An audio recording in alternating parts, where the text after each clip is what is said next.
My 35-year-old female father, 68-year-old male, moved to a different country 8 years ago. He tries to visit whenever he can, and I try to help him have as much of a relationship with my children, 9-year-old male, 5-year-old female and baby girl, as possible. Whenever he visits, however, he tends to act a bit entitled. He either sleeps or hangs out with his old friends in the mornings and afternoons, doesn't help me with anything I ask him to, and then gets annoyed when he wants to do something at 9 p.m. and the kids are too tired. His excuses are always that he's exhausted from travelling and deserves to get some rest and spend time with friends he never gets to see anymore. My kids are always excited when my dad visits, but at this point, they see him more when he's FaceTiming us from a different hemisphere than when he's staying in our guest room. Anyway, he's visiting us now to meet my youngest daughter, who was born in September. He got here 2 weeks ago and will fly back home in a few days. I've been trying to get him to spend more time with my kids this time around, but he still goes out a lot. My older daughter had her first ever school play on Saturday. She was really excited about it and invited my father. He promised her he'd come. The day before the play, my father went out with his friends and didn't come back until 3 a.m. The play started at 11 a.m. and we had to get there 30 minutes earlier. In total, he must have gotten about 6 hours of sleep. When we, my dad, my husband, my son and I, got there, we sat in one of the first rows. My daughter had asked us to. The play was 40 minutes long. My father fell asleep less than 15 minutes in. I woke him up, he slept again. He snores loudly when he sleeps, so I kept waking him up whenever he slept. Near the end of the play, I was too late to wake him, and he let out a snore that was so loud that some of the kids on the stage looked over at us. At that, I hit his arm a little harder, and he didn't fall back asleep. My husband and I haven't mentioned anything to my daughter, but it's obvious she noticed. She was heartbroken after the play and dismissed any of our attempts to talk about it. My husband filmed the play for my mom and stepdad, who were with our baby during it. Instantly after the play, my dad asked if he could have the video too, since he didn't watch most of the play. We're not sharing it with him. I told him that he had the opportunity to watch it live and instead ruined the experience for all of us, especially my daughter. He doesn't deserve to watch what he missed just because he decided to stay out late the night before. My dad's pissed. He's telling me and my husband that we're robbing him of his role in my daughter's life. He also maintains the excuse that he was exhausted during the play and needed to get some rest. I really don't think we're the AH, but with how tense things have been getting, it might be easier to just let him watch the video. Am I the idiot? Now for a few comments before the update. Comment 1, not the idiot. Rip, Van Winkle can get over himself. He's either a grandparent or he isn't. He doesn't get to party with the boys until 3 a.m. and then expect to be catered to. Comment 2. He'd fall asleep watching the video. He only wants to ASK for it, so he can somehow appease himself that he's really grandfathering. Now, for the update. It's been a rough month since the play incident. My dad went back home shortly after and we haven't spoken much. The tension from that day just seemed to linger. I tried to shake it off, but it felt like the air had been sucked out of our relationship. Last week things took a turn for the worse. My daughter, still hurt by what happened, had been keeping a distance from her grandpa, even on calls. And my dad, well, he's not one to reach out and apologise. The silence stretched on until my sister called. Dad had a stroke. It's one of those moments where the world just stops spinning. Suddenly nothing else mattered. We've been on video calls with the hospital, but with him being overseas and with the pandemic, it's not like we can just hop on a flight.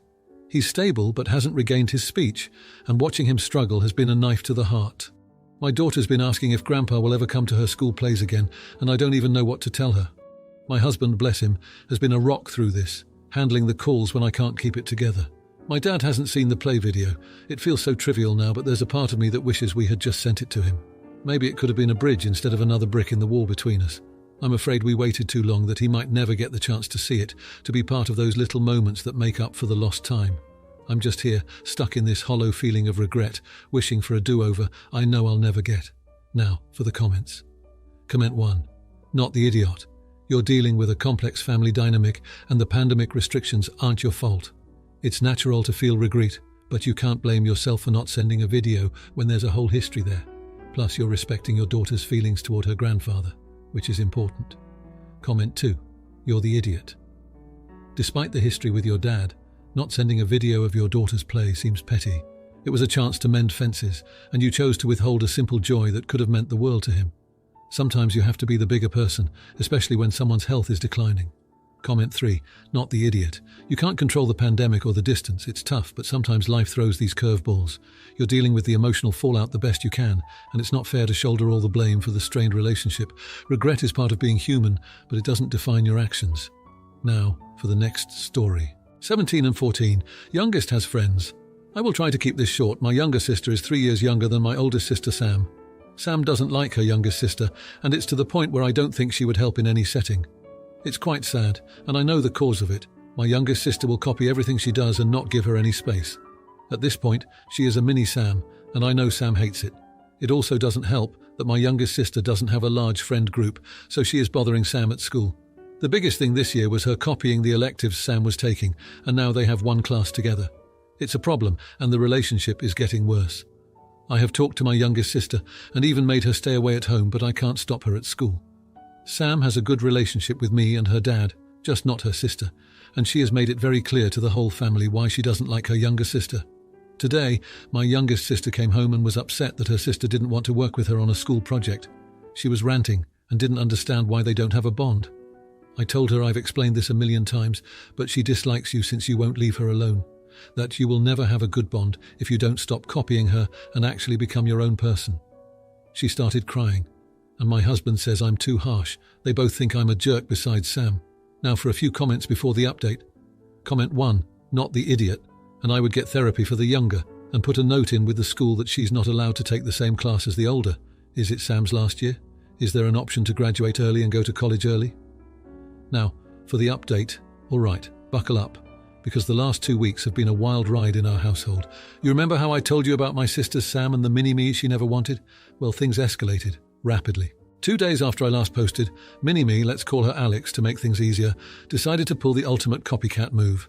She dyed her hair the exact shade of purple as Sam. But here's the twist, she had an allergic reaction. It was bad, like her face swelled up and we had to rush her to the ER. Sam, who initially was furious, was scared out of her mind for Alex. Nothing like a health scare to force a ceasefire. While Alex was recovering, she's okay now, thank goodness. Sam actually spent time with her. They talked a lot, mostly because Alex couldn't go anywhere and Sam felt guilty about her initial reaction. It turned out that Alex admitted to feeling lost and overshadowed by Sam's strong personality, hence the imitation game. But wait, there's more. During this bonding time, they discovered that they both were crushing on the same guy at school. Classic, right? Well, this revelation didn't go over smoothly. There was a huge argument, and I mean it was a showdown that would put reality TV to shame. Things settled when they uncovered that Mr. Popular was actually playing them against each other. He'd been bragging to his buddies about 2 sisters pining over him.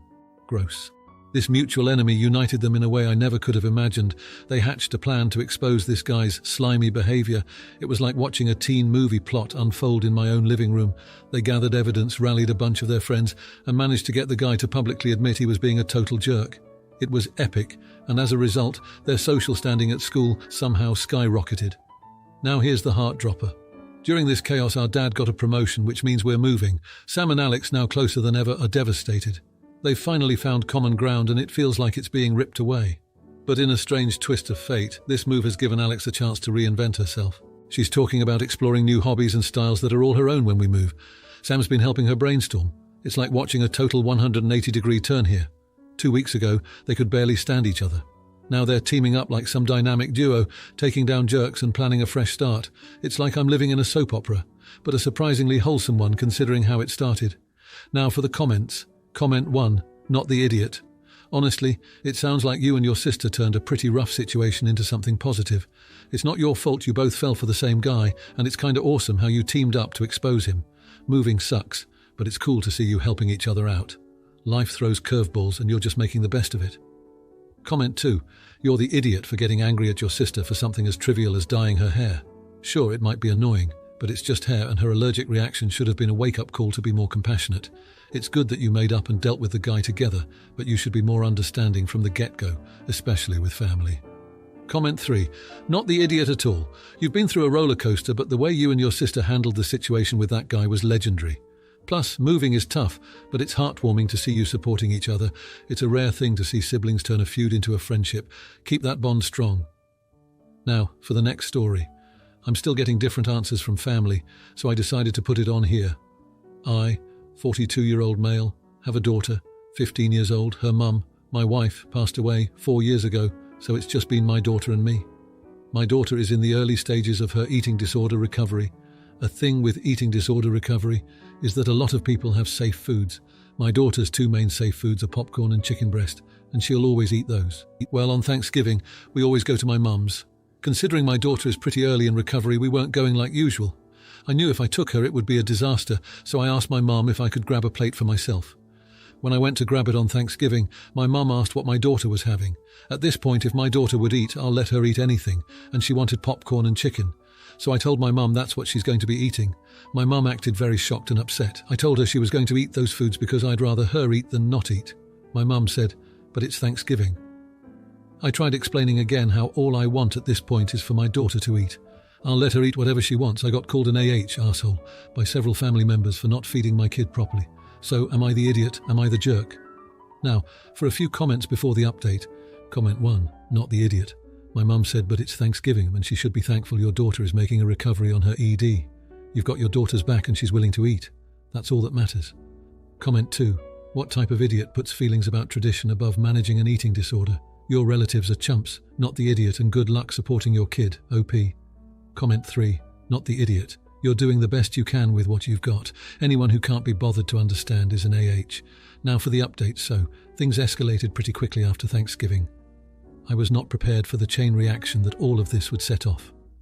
The day after Thanksgiving, my daughter disclosed to her therapist that the tension at dinner had significantly increased her anxiety around food.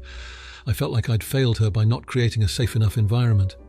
Her therapist, who's been guiding us through this recovery journey, suggested an emergency family session to address the toxicity and educate the family. We set up the session, and I invited everyone who was at Thanksgiving dinner. To my surprise, everyone agreed to come. I think they realized the gravity of the situation after seeing the fallout. The session was intense. My daughter bravely expressed her feelings, and her therapist did an incredible job mediating. There were tears, there were moments of understanding, and there were apologies, especially from my mother. But here's where it gets wild. My sister, who'd been one of the main critics, broke down and confessed that she'd been struggling with an eating disorder herself for years. She'd hidden it because of the same family dynamics we were trying to address for my daughter. That was a bombshell. It completely shifted the family's perspective, and suddenly there was this outpouring of support for both of them. Fast forward a week, and we've started to implement a family-wide plan. Everyone is pitching in with meal prep and ensuring that there are always safe food options available for my daughter, and now for my sister too.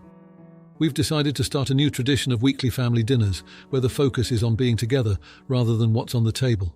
The biggest shock came just a couple of days ago. My ex-wife, who's been pretty hands-off with our daughter's recovery, called me out of the blue. She'd heard about the family therapy session from our daughter and wanted to be involved. She admitted that she's been in denial about the severity of our daughter's disorder and is now committed to co-parenting more effectively. We're setting up a schedule for her to attend therapy sessions with us. In a strange twist, it feels like this whole ordeal has pulled my fractured family closer together. We're all learning, growing, and most importantly, showing up for my daughter and my sister in ways we never have before. It's still a tough road ahead, but I'm cautiously optimistic that we're moving in the right direction. Now for the comments. Comment 1. No idiots here. It's tough when family dynamics collide with health issues, but it sounds like everyone is trying their best now. The therapist intervention was a game changer, and it's great to hear that the family is unifying to support the daughter and sister. Weekly dinners focused on togetherness rather than just food are a fantastic idea. It's a journey, but it seems like you're all on the right path. Comment 2. You're the idiot for letting it get to the point where a therapist had to intervene. As a parent, you should have been more attentive to the signs of your daughter's anxiety and taken steps to address the family's approach to meals and support. It shouldn't take a crisis for a family to come together and make everyone feel safe and heard. However, it's good that you're now making an effort to improve the situation. Comment 3. Not the idiot. The important thing is that the family is taking steps to address the issues now. It's impressive that the ex-wife is stepping up for co-parenting and that everyone is committed to change. Mental health can be a tricky road to navigate, and the fact that you're all working together, attending therapy, and adapting family traditions is commendable. Keep it up. Now, for the next story. Me and my boyfriend have been together for over 5 years. His mother lives in another country, so in the span of 5 years, I have seen her 4 times. When the argument happened, it was the 5th time. She came to our house and we started talking. My boyfriend was at work, and I work as a paramedic, so I was free today. It was a normal talk. We talked about life and everything. We are not like best friends. We never had any argument. We were just calmly talking, and I never had a feeling that she thinks of me badly. As our talking progressed, she suddenly told me that her son wants to propose to me, and he talked with her. I didn't even know that he wanted to propose, so it was a surprise. I asked her if that was true, and maybe he wanted to keep that a secret. She said that it was okay, but she wouldn't want to see us getting married. This caught me off guard, so I asked her what she meant by that. And without any hesitation, and with a smile on her face, she said, "Oh, I think my son can do better and find someone who is his match." My jaw dropped. I looked at her like a deer in headlights, so she quickly started to say, "Oh, but you are great too. It's okay if you stay together." This pissed me off even more, and I started to argue with her. I was saying that she is crazy for thinking that, how dare she? And after some time, I just said that she needs to leave, and she did. But before leaving, she said, "I was right about you from the start. My son is making a mistake," and left. I was so mad that I was even shaking. We never argued with her, and I thought we had an okay relationship, but she decided to say that. After some time, I got a call from my boyfriend's grandma, his mother's mother, about how dare I to do this and why I was like this. I told her about everything, but she still said I had no right to kick her out of my and my boyfriend's house. So am I the a-hole for kicking her out? Now for a few comments before the update. Comment 1. Not the idiot. Your BF needs to have a discussion with his mother and grandmother after he gets home this evening and talks to you first. You shouldn't take calls from them in the meantime. Comment 2. Not the idiot. Have you talked with your BF already? He should be pissed with her. Not only she said those awful things to you, in your house, but even spoiled the surprise. Comment 3. Stop taking calls from his family and have a long sit-down discussion with your BF, not the idiot. Now, for the update, I wanted to come back here and share what's happened since my last post. It's been a whirlwind, but I think it's the kind of update that deserves to be shared, especially for those who might find themselves in a similar situation. After the fallout, my boyfriend and I had some deep conversations about our relationship, his mother, and where we were headed. He was upset at first, feeling caught in the middle, but he understood why I reacted the way I did. We decided to seek couples counselling to navigate the complexities of blending our lives in the face of family disapproval. It's been incredibly helpful. A few months into counselling, my boyfriend arranged a weekend getaway for us. I didn't know at the time, but he had been planning to propose. On a quiet evening, overlooking a serene lake, he asked me to marry him. Without any hesitation, I said yes. It was heartfelt and private, just the two of us, which was perfect given everything that had happened. Now for the part that truly warmed my heart. His mother reached out to us after hearing about the engagement. She requested a video call, and I won't lie, I was hesitant, but I agreed, knowing it was important to him. During the call, she surprised us both. She apologized, explaining that she had been afraid of losing her son to a new family and had let that fear cloud her judgment. It was emotional, with all of us shedding a few tears. She asked for forgiveness and expressed a desire to be a part of our lives, including the wedding planning. I could see the relief and happiness in my boyfriend's eyes, and I knew this was a step toward healing. We've had a few more calls since then, and while I wouldn't say everything is perfect, it's a start. His grandmother even sent me a handwritten letter thanking me for being understanding and helping to mend the family ties. It's strange how life works out sometimes. I never expected any of this when I made my original post, but I'm grateful for where we are now. Love, understanding, and a little bit of counselling can go a long way in healing old wounds. Now for the comments. Comment 1. Not the idiot. You did what was best for your relationship by going to counselling, and it's great to hear that it paid off. It's about the two of you, not the family. If his mom is genuinely trying to make amends, then it's a win-win. Keep your boundaries, but it sounds like you're handling it with grace. Comment 2. You're the idiot for just brushing off the past. You can't just forget how his family treated you. Accepting an apology doesn't mean they've changed. Watch your back and make sure this isn't some ploy to take over the wedding plans or manipulate your fiancé. Tread carefully. Comment 3. Not the idiot, love conquers all. You guys sought help and look at that glow up. Now his mum is on board too. It's like a fairy tale. Everyone deserves a second chance, and it seems like his family is really stepping up. Cheers to new beginnings and you're happily ever after. If you liked this video, you'll probably like these too. Also, while you're here, please consider subscribing. It's your support that keeps this channel alive and allows me to make better and longer videos. Have a great day.